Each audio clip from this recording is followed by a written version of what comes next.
Chapter 2, Story 3. Get in the Teacup! Hello everyone and welcome back to Let's Play Wario Land 2. In the last where we wrapped up our journey through Chapter 1, and now we're gonna go do the same for Chapter 2 itself. So we saw a water level back in Chapter 1, but this is our first proper full swimming-based one. And I talked about the swimming mechanics by and large there, but when you're underwater, there's not that many enemies. These swordfish buzzsaw enemies are the main thing you're going to see. They just patrol left and right and will charge towards you. The real limiting thing about Wario underwater is that he doesn't have a way to outwardly attack. You can bump those fish around. In fact, if you stay behind them while doing so, you'll just push them around. But you can't really defend yourself, so keep that in mind. Next up, we actually have one of my favorite mechanics that I wish was used a little more in the game. We got these seagull platforms. You jump on them, they disappear after a second. But the animation of the sprite changing and all that is just, honestly, to me, one of the silliest things in the game in a way that it's very on the nose for what WarioWare would eventually become. So it's very emblematic to me of Wario's whole sub-series tone. Also, I love this song. I mentioned it last time, I believe. Wario Land 2 has a very good soundtrack on the whole. This is probably my not my favorite track, like second favorite. There's just something about it that's just so relaxing compared to what the rest of the soundtrack's like. So we're already effectively done with that room that we're in right now. But those enemies right there are one of the more annoying types in the game in that they are probably the most directly a hazard because you can't even pick them up. Those blobs, the way they work is if you make noise in the room that's too loud or bump into them in any way, they just patrol back and forth, roaring for 3 rotations. And during that, touching them in any way is just damage. You can crouch jump around them and all that, and you'll be fine. Just make sure you don't ground pound, because that will set them off. But there's times where you just need to kill them to get around them, and it's really tedious. So these eels are hazards in that they grab you and drag you down. But we want to get grabbed by this last one over here to find ourselves at the treasure room for this particular level. On my first playthrough, this is one I had to come back for later on, because I just tried to avoid the enemies to begin with. That's something they'll also play with every here and there, is that you will actively have to take a hit of sorts to actually find the treasure room. Which is, I think, generally fine, because usually you don't lose that much money when you get hit by an enemy, but there's times where it definitely does feel like, not god dang it, but just well hidden enough that it's kind of irritating compared to how the rest of the game places things, I guess is the way to parse it. Once we reach around this U-bend, though, we're at the end of this level already. Most of the levels in this game are at most between 5 and 10 minutes long. Occasionally, counting, say, credits, there's going to be some that are longer, but largely the game's levels are quick enough where you can pick them up and put them down pretty quick. And even then, sometimes they're longer on a first playthrough, especially because you're just looking around for all the extra coins you are trying to just see if you can find. And even then, I'm fairly certain there's coins in this game I still don't know the location of because there are some that are that well hidden. Which, hey, that's pretty cool. I like when games still have stuff I can discover years later. There's still secret rings I think I find in Sonic 3 that I'm like, what? Where's this been? Same for Sonic Mania in that regard, but I've also just played that game a lot less, despite me really liking it. I'll get to it at some point. I still need to pick up the Mania Plus expansion to really fully experiment around with that as well. But I just, there's so many games. Right now, though, time for Chapter 2, Story 4, Drop the Anchor. Starting off, we actually have an enemy that's going to give us another new state for Wario, and this is probably one of my least favorites to work with in general. This is Fat Wario. When we're fat, we can't shoulder charge, but any contact we do to an enemy to begin with will instantly defeat them. This one is timed, but in a different way than some of the other ones. This one will only fade after you've moved around enough, so you're effectively working off the weight. With that said, the Fat Wario can also destroy certain block types that only it can. For instance, these crumble blocks right beneath this particular enemy. Just jump on them and they'll automatically break, and then you fall through to wherever you need to be. Similar to several other states for Wario, they use this one both as a power-up and an obstacle relatively often, as there's times where jumping through or falling through certain blocks will actually be hazardous to not quite your progress, but to at least getting more money. And since that's one of our end goals, well, don't let that happen. Thankfully, the enemies that cause that, I guess, status ailment on you in a way, are one of the slowest to actually throw their attacks out at you, so if you're quick about taking them out, it shouldn't be that big of a worry. This is one of the first rooms where you need to kind of throw enemies upwards to break certain enemy blocks, and like I mentioned, doing that can be a little awkward, because inherently just due to how the game's tile set works, You have to be positioned very precisely to be able to destroy both blocks, say, above you in one throw. Very often the way that room goes is you throw them up and to the right, and you only break the 2 blocks on the right that allow you to jump up there. It never quite feels right, but at the same time, at the least, basically, anytime you do need to throw upwards to do a room is for a completely optional room, so eh. So these little cloud enemies, we've seen them already technically up to this point in the enemy matching minigame for the treasure. The way they work is they are about as invincible as Wario, unless you either A, use certain statuses like the Fat Wario or one other to get past them, or if you throw an enemy into them.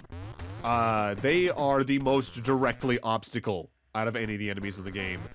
And they can be surprisingly annoying just because sometimes getting the enemy to where you need to go to destroy them is a precise enough throw that it actually will kind of just stick with you as being annoying.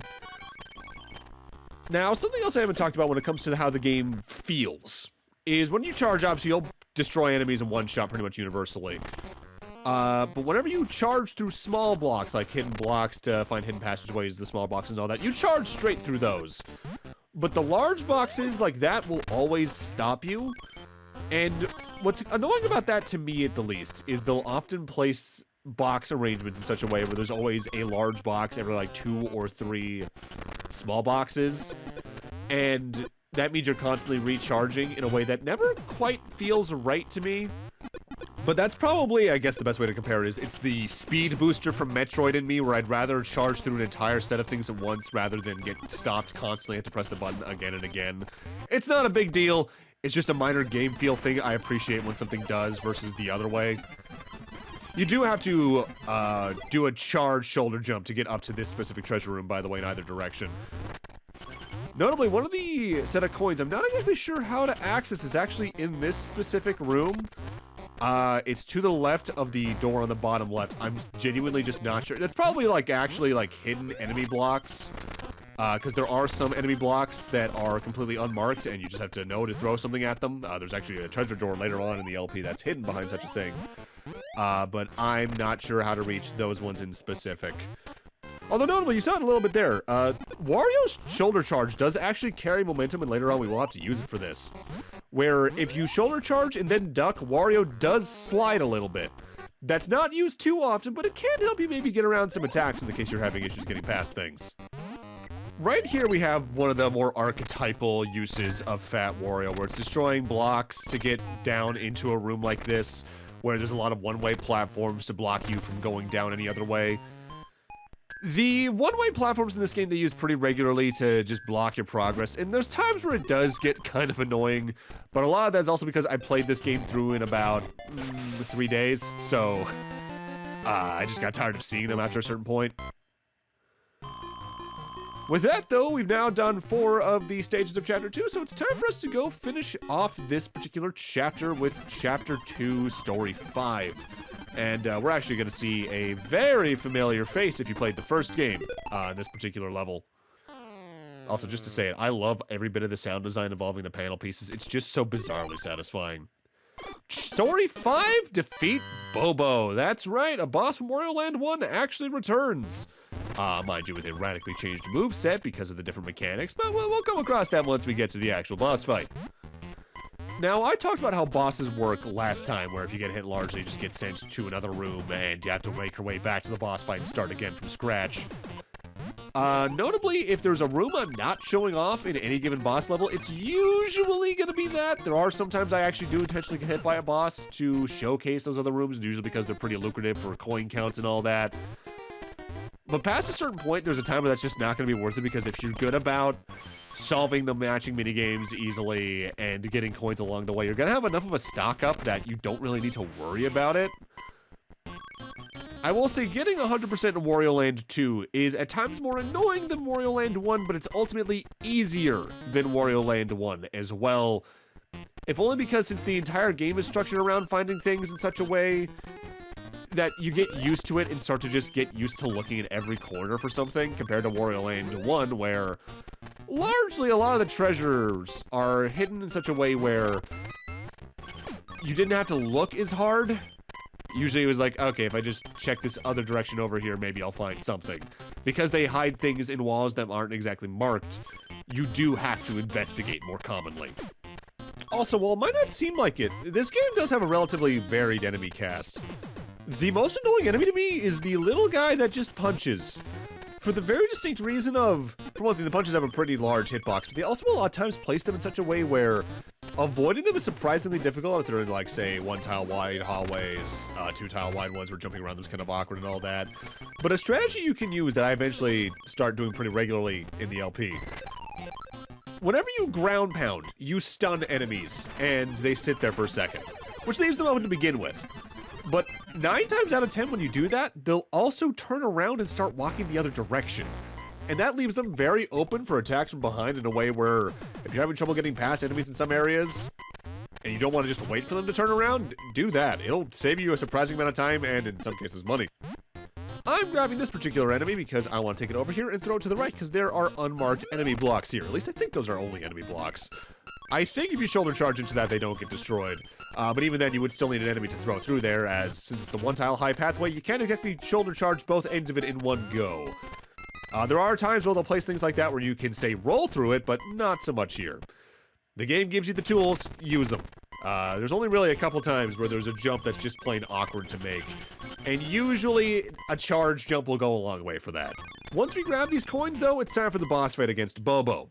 Back in the first game, you could trivialize his boss fight with certain power-ups, but since we don't have those, you have to worry about his actual attacks this time. The big thing is, the further into the fight he gets different dives to try and knock you off the screen.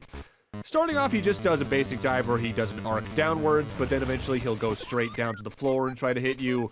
Sometimes he'll zigzag and all that, and he hits faster as you go as well. The big thing is, though, between every hit, he flaps his wings to try and push you upwards off the screen back up to a prior point in the level. If you hold down and crouch, you do not get affected by the wind nearly as much as you would otherwise, though. So use that to your advantage, and you should get through this pretty easily. Staying towards the left side of the screen gives you enough time to react to whatever type of dive he's doing at you at any point in time. The bosses in this game largely, again, aren't that much of an issue despite their one hit and you have to start all over nature.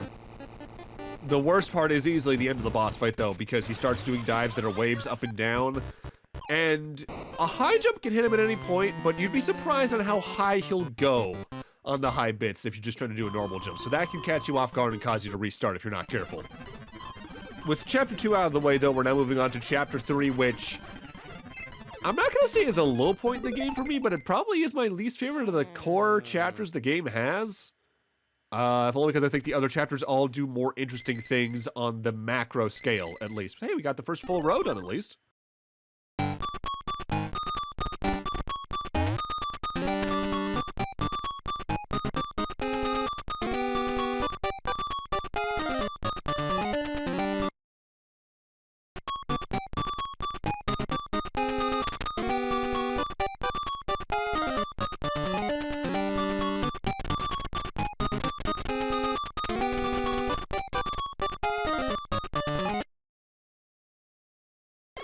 Chapter 3, Maze Woods. Story 1, Get to Maze Woods. You gotta name a chapter something, but we have to reach it first. That just feels a little rude. Starting off here, we got another mechanic. This is sort of a state change from Wario. There's gonna be frequently owls throughout the game you need to bump into, and then you get to just grab onto them and let hover for a little bit. The owl is always moving no matter what, but you do have direct directional control, and if you're actually holding a direction, you do move faster in a given direction. The thing to really learn about the owl is your hitbox. The owl itself can basically touch anything and is completely fine. It's if an enemy like those blue jays actively contacts Wario that you get knocked off of it and you have to reset. Notably though, you can actually let go of the owl at any time by pressing the B button. And when you do that, you're actually invincible for a second, so you can actually use that to clip through some spikes or hazards in the case you are trying to get to a certain place easily. The owl itself largely feels fine, but there are times where I feel like they overuse it for the scale of a room you have to use it in. But I'll talk more about that when we actually reach it. We also notably here have fishing enemies. They have fake coins that will grab onto you and drag you up a place, but if you actually kill the enemy in some form first, then it does become a normal coin. We do want to get grabbed by that one, though, because it allows us to come up here and access the treasure room for this level. They do a good job at varying the placement of the treasure rooms throughout the game, so that the search is always very active for it. It's never gonna always be like, oh, okay, it's in the like first half of the level, or it's in like right near the exit. You always have to be on the lookout because it could be any given door. And I appreciate that on the treasure hunt aspect because it means you're always on your toes trying to search. Which, mind you should be searching through a level anyway for money and all that, but the treasure hunt being a very literal treasure hunt for the door really adds to that, I feel.